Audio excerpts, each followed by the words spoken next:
வணக்கம். நம்ம இப்போ பேட்டர்ன் ப்ரோக்ராமிங்ஸ் பண்ணிகிட்ருக்கோம் ஃபார் லூப் யூஸ் பண்ணி. கடந்த ப்ரோக்ராமில் வந்து பார்த்திங்கன்னா எப்படி அல்ஃபபெட்ஸை வந்து ஒர்க் பண்ணுறது அப்படின்னு நம்ம பார்த்தோம்.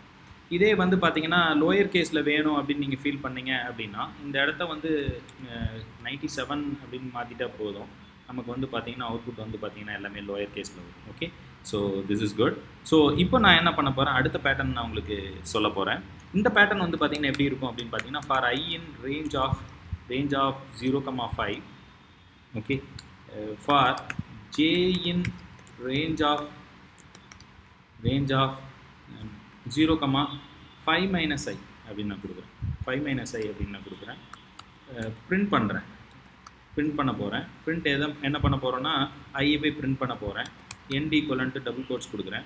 நம்ம ஸ்கோப்பில் வந்து பார்த்திங்கன்னா நியூ லைனுக்காக கொடுத்துட்றேன். இப்போ நான் ரன் பண்ணுறேன். இப்போ வந்து பார்த்திங்கன்னா பேட்டர்ன் எனக்கு இப்படி வருது. ஐயை தான் பிரிண்ட் பண்ணியிருக்கோம், அதனால தான் ரிப்பீட்டட் ஐயோட வேல்யூ ஃபஸ்ட்டு. ஐயோட வேல்யூ வந்து பார்த்திங்கன்னா இங்கே 0 to 5 minus I னா 4. அப்போ நமக்கு எனக்கு இந்த இடத்துல இந்த மாதிரி 5 minus 0 ஃபஸ்ட் ஐட்ரேஷனில் 5 தான். அப்போ 0 to 5 இருக்கப்போ நம்மளுக்கு 5 zeros வந்துருக்கு. அடுத்தது ஒவ்வொன்றா குறைஞ்சிட்டே இருக்கும்.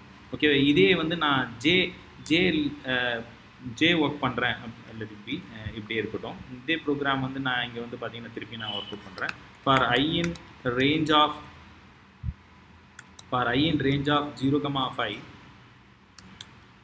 for J in range of 0,5 minus I, 5 minus I கொடுக்குறோம். ஓகே, அப்சர்வ் பண்ணுங்கள். பிரிண்ட் ஆஃப் J கொடுக்குறேன்.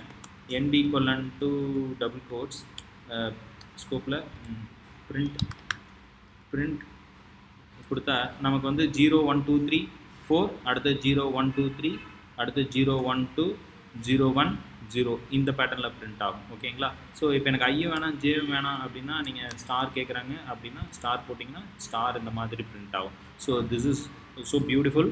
ஸோ இந்த பேட்டர்ன்ஸ் வந்துட்டு உங்களுக்கு வந்து லாஜிக்கல் திங்கிங்கையும் ஐட்ரேட்டிவோட பவர்ஃபுல்லும் உங்களுக்கு நீட்டாக எக்ஸ்பிளைன் பண்ணும். So I sufficiently gave a lot of examples for drawing the patterns using Python programming. So hope so it will be very useful for you people. So அடுத்த வீடியோவில் வேறு சாப்டர்ஸ் பற்றி நிறைய டிஸ்கஸ் பண்ணுவோம் டீப்பாக. நன்றி, வணக்கம். ஃபாலோ பண்ணுங்கள்.